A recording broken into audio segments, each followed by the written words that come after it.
Hello, good morning, students. I'm Basir Khan from Suraj School, Rewadi, PGT Accountancy. Yes, dear student, today we are discussing our chapter 7 double entry system. तो हम लोगों ने बेटा double entry system में पहले जो double entry के अंदर अकाउंट्स होते हैं, टू टाइप्स के अकाउंट हमने बात किया था, पर्सनल अकाउंट और इम्पर्सनल अकाउंट। तो यहाँ पे इम्पर्सनल के अंदर हमारे टू अकाउंट्स हैं, mainly real account and nominal account. तो आज हम लोग बेटा फर्दर जो है डबल एंट्री के बारे में जो भी इंफॉर्मेशन है, जो भी यूटिलाइजेशन है, जो भी उसके प्रिंसिपल है, उसके बारे में आज हम लोग आज के वीडियो में डिस्कस करेंगे। आज ये चैप्टर अपना बेटा फिनिश होने वाला है, लास्ट टॉपिक इस चैप्टर का रहेगा। तो सभी बच्चों ने बेटा ध्यान से इसको देखना है। थैंक यू बेटा, हैव ए नाइस डे। चलिए करते हैं स्टार्ट। ओके बेटा, चलिए स्टूडेंट, आज का अपना जो टॉपिक है वो हम स्टार्ट कर लेते हैं। आज हम लोगों को बेटा इसमें एक क्वेश्चन दिया हुआ है जिसमें आपको जो है अकाउंट्स को आइडेंटिफाई करना है। हम लोगों ने इस चैप्टर के अंदर सीखा था बेटा कि what is double entry, double entry क्या है। According to double entry, each and every transaction affect at least two accounts inversely, one is debit and other is credit. तो गाइज हम लोगों ने इसमें जो है अकाउंट्स का क्लासिफिकेशन किया था। There are 3 types of accounts, personal, real और नॉमिनल। तो यहाँ पर हम लोगों ने पर्सनल का जो रूल हमने पढ़ा था, यहाँ पे debit the receiver, credit the giver. And real में हमने पढ़ा था debit what's comes in, credit what goes out. और नॉमिनल में हमारा रहा debit all the expense and losses, credit all the income and gain. तो यहाँ पर आपको अभी क्या करना है बेटा, जस्ट आपको एक क्वेश्चन यहाँ पे दिया हुआ है, उसमें आपने सिर्फ अकाउंट को आइडेंटिफाई करना है। चलिए चेक करते हैं गाइज आप में से। तो यहाँ पे हमारा जो क्वेश्चन रहेगा बेटा, classify the following account into personal, real और नॉमिनल अकाउंट। तो फर्स्ट हमारा कैपिटल है बेटा। कैपिटल आपको बताना है कौन सा अकाउंट रहेगा। देखिए बेटा, ये किसी पर्सन ने कैपिटल इन्वेस्ट की, जैसे राम ने बिजनेस स्टार्ट किया, तो कैपिटल हमारा कौन सा हो जाएगा, पर्सनल हो जाएगा। ड्राइंग भी हमारा बेटा पर्सनल हो जाएगा। कैश पेड, कैश बेटा हमारा रियल अकाउंट होगा। रियल कैसे, इसमें ऑल एसेट अकाउंट इंक्लूड होते हैं बेटा, जिसको हम मेजर कर सकते हैं मनी के अंदर।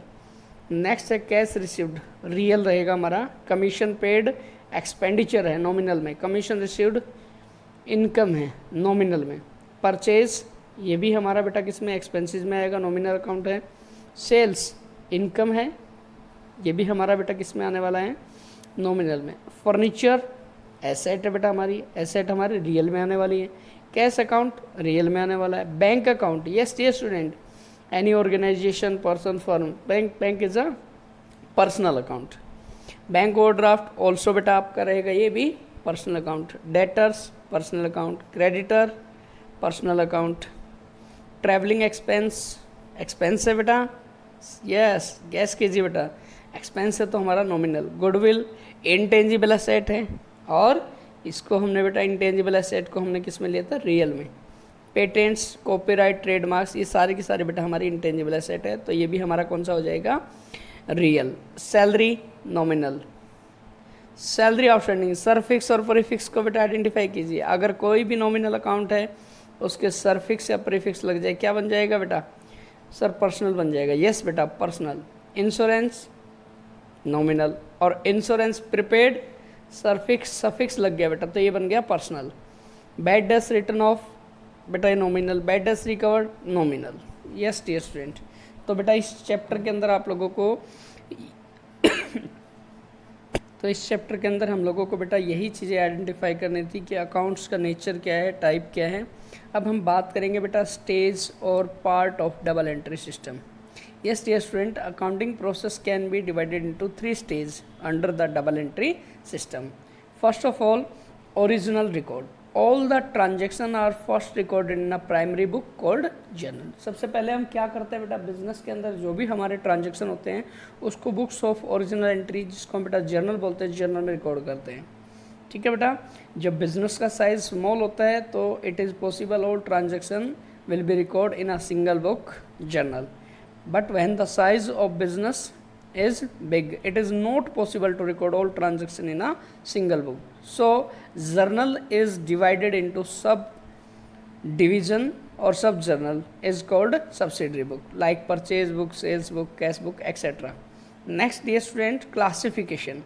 In this stage, all the transactions recorded in journal or subsidiary book are transferred in a classified form to the another book which is called ledger. बेटा उसके बाद हम क्या करते हैं, जितने भी अकाउंट आप लोगों ने ओपन किए हुए हैं, बुक्स जितने भी आपने ओपन किए हैं, उन सबको हम लेजर में क्या करते हैं, ट्रांसफ़र करते हैं, पोस्ट करते हैं.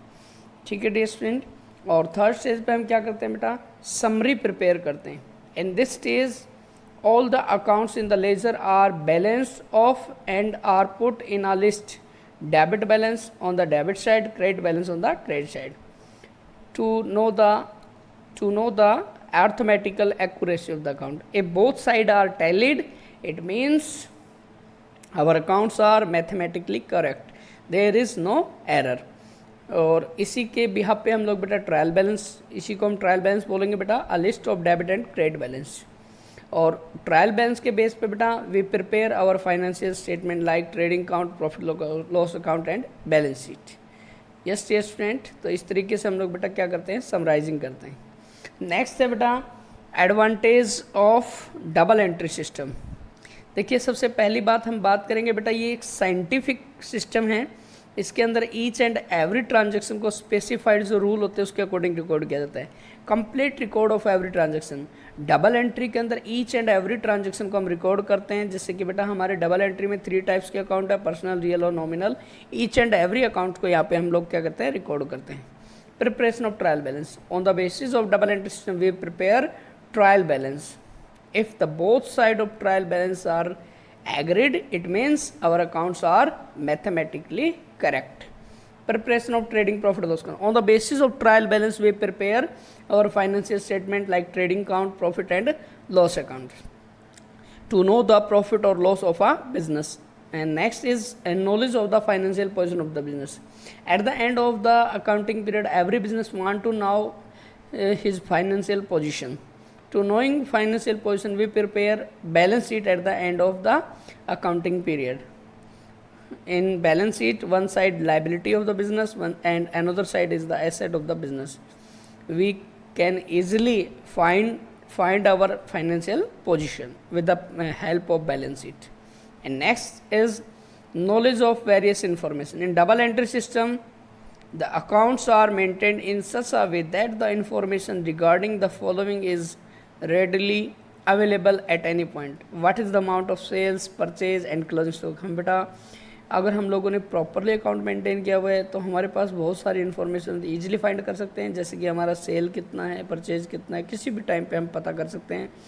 What is amount due to received from our customer, यानी हमारे डेटर कितने हैं, हमने कितने क्रेडिट में गुड्स होल्ड किया हुआ है, हमने कितना क्रेडिट में गुड्स परचेज किया हुआ है और कितना अमाउंट हम लोगों ने किस किस एक्सपेंस पे बेयर किया हुआ है. तो ये सारी जानकारी जो है बेटा हम लोग जो है वो डबल एंट्री की हेल्प से क्या कर सकते हैं, फाइंड कर सकते हैं. Next one is lesser possibility of fraud. बेटा according to this system each and every transaction are recorded in the books of account, so we can protect our books of account. We can protect our books of account from the fraud, manipulates. अगर हम लोगों ने अच्छे से account maintain किए तो बेटा जो मैनिपुलेट्स होते हैं, जो भी फ्रॉड होते हैं, हम उसको इजीली क्या कर सकते हैं, प्रोटेक्ट कर सकते हैं. Legal approval. देखिए आप सभी बच्चों को पता है बेटा कंपनी अकाउंट जो 2013 है वो भी हमारे डबल एंट्री सिस्टम को क्या करता है, अप्रूवल करता है. इसके बेस पे बनाए गए जो भी अकाउंट्स हैं वो सारे क्या होते हैं बेटा, लीगली होते हैं. नेक्स्ट है बेटा comparative study. Under this system separate recording is made for each item of expenditure income. As such, the management can compare the expenditure of the current year with those of the previous year and can know what head of expenditure the money spent is unreasonable and can't take step to check the unnecessary expenditure. देखिए बेटा अगर हम लोग एक इसी system के under में income और एक्सपेंडिचर को रिकॉर्ड करते हैं, ईच एक्सपेंस के लिए और ईच इनकम के लिए सेपरेट हेड बनाते हैं, तो ईजिली फाइंड कर सकते हैं कि हमारा मोस्ट ऑफ जो इनकम का पार्ट है वो कहाँ पे बेटा एक्सपेंस हो रहा है, तो हम उसको बेटा क्या कर सकते हैं, प्रोटेक्ट कर सकते हैं, रोक सकते हैं. Helps management in decision making. Under this system the management can obtain all the required information quickly and also the information provide by the system is most reliable, hence the management can use information for making decision. देखिए बेटा, ये जो बहुत सारी information होती हैं वो accounting के थ्रू बेटा हाँ मैनेजमेंट को रिसीव होती हैं, तो मैनेजमेंट उन्हीं इन्फॉर्मेशन के बेस पे डिसीजन लेता है। Suitable for all types of business, the system is so flexible that it can be conveniently introduce in small as well as big types of business. देखिए बेटा, ये जो डबल एंट्री सिस्टम है each and every type के organization के लिए क्या बेटा वैलिड है। कोई भी ऑर्गेनाइजेशन इस जो डबल एंट्री सिस्टम है इसको बेटा इजीली अडॉप्ट कर सकती है। थैंक यू बेटा। तो ये हमारा डबल एंट्री सिस्टम है, आप सब बच्चों को आई थिंक बेटा समझ आ गया होगा। नेक्स्ट चैप्टर जो है उसके बारे में हम डिस्कशन करेंगे अपनी नेक्स्ट पीरियड में। तो गाइज इसके जो शॉर्ट क्वेश्चन है आप सभी बच्चों ने नोटबुक में बेटा नोट्स की फॉर्म में प्रिपेयर कर लेने हैं। थैंक यू बेटा, हैव ए नाइस डे।